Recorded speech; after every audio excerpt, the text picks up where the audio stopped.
Me corrija se eu estiver errado, quer dizer, de qualquer forma, nesses temas polêmicos, nós vemos aí posições sedimentadas, o quê? 20%, 25%, 23%, 22% do universo de 100%, quer dizer, pode-se dizer o quê, então? Que os temas mais polêmicos, só uma parte é que é capaz de dizer um sim? Isso, exatamente. Quer dizer, ele segue mais ou menos o que a sociedade está fazendo, está debatendo. Agora, a grande diferença é que você tem uma opinião formada de uma maneira que em outras gerações não tinha. Né? Então, em outras gerações, por exemplo, o que pensava alguém que tinha terminado a universidade, o que pensava alguém que estava, por exemplo, ainda só no curso médio, era muita diferença, porque a informação não circulava. Então, há uma tendência nova nessa geração. Tem menor modulação entre um jovem que estudou mais do que um jovem que estudou menos. Não quero dizer que não haja modulações, é claro que há, mas na verdade é menor. Porque nós temos várias maneiras de se informar nos dias de hoje. Quando tem um dado, se tem, e é verdade, mais informação circulando hoje do que no passado, como é que fica a chamada contestação? Tem até uma piada brasileira que diz que o jovem, ele é incendiário até os 30 e bombeiro depois dessa idade, né? Como é que se dá isso, né? Agora? É bem interessante fazer essa comparação, porque na minha geração, por exemplo, era uma minoria que fazia um grande barulho. Né? Se nós pensarmos em termos estatísticos, nós nem temos essa estatística, porque não tinham pesquisas como essa. Mas era uma minoria que era uma minoria que formava opinião, que ia para as ruas, que teve um papel grande, importante na mudança social. Hoje nós temos jovens de todas as classes sociais que participam de maneiras muito diferenciadas. Então não há uma revolução, por exemplo, aí num espaço diferente do que existia no passado. Só disse que os jovens iam para as ruas. Então, a rua era o local da contestação. Hoje não tem mais esse espaço. Não necessariamente, porque você tem, na verdade, você tem todo um movimento cultural forte que estranha as desigualdades sociais, que denuncia, que é, por exemplo, o movimento hip-hop. Nos outros países tem outras manifestações, por exemplo, no Uruguai, as murgas. As murgas é uma espécie de carnaval que é super interessante porque as murgas antigas tinham um chefe. As murgas dos jovens de hoje são amigos, são redes de amigos que se conectam, inclusive, através da internet.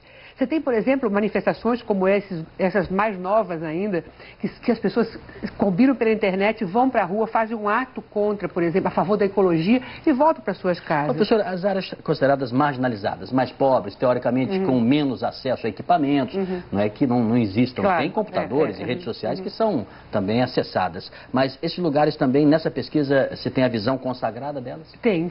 No seguinte sentido, é claro que nós sabemos que o jovem que trabalha muito, ele tem menos tempo para participar, né?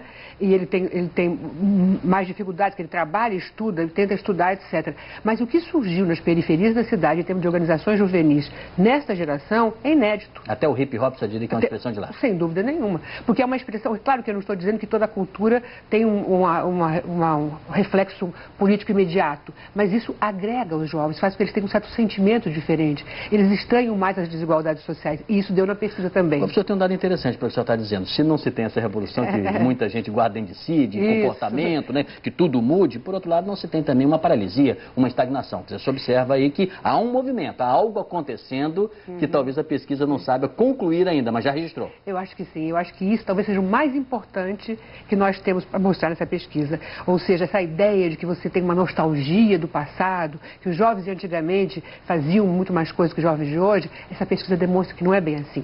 Por exemplo, um exemplo muito interessante, a falta d'água no planeta é o segundo maior medo desses jovens. Então, uma consciência ecológica que está se expandindo de certa forma. E esses jovens educam seus pais.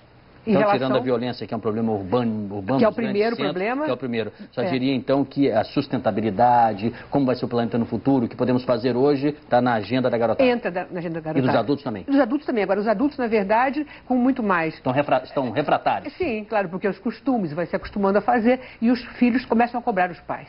Nesse sentido. Então, nós temos aí, na verdade, uma coisa de otimismo, de perceber que as novas questões, a nossa forma de fazer política, pode fazer com que esses jovens se engajem socialmente, muito mais, quer dizer, de uma maneira mais diversificada do que seus pais. Só para recuperar a sua primeira resposta, pode-se dizer, então, que o jovem no Uruguai, na Argentina, no Brasil, nos Estados Unidos, em outros lugares, ele está se assemelhando, vamos dizer assim. Claro. São mais semelhantes.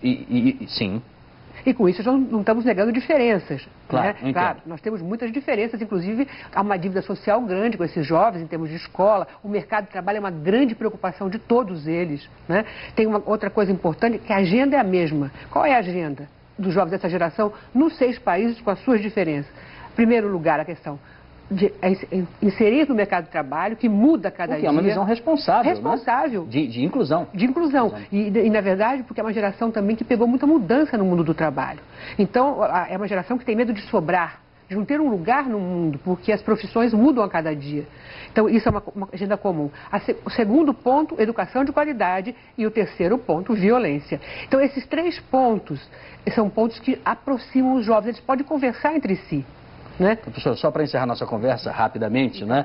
Primeiro, essa pesquisa vai ser realizada mais vezes. E segundo, os dados já levantados, que estão disponíveis para o público, eles vão ser utilizados de que maneira para dar utilidade à pesquisa? Eu acho que a coisa importante para a gente é pensar em políticas públicas de juventude.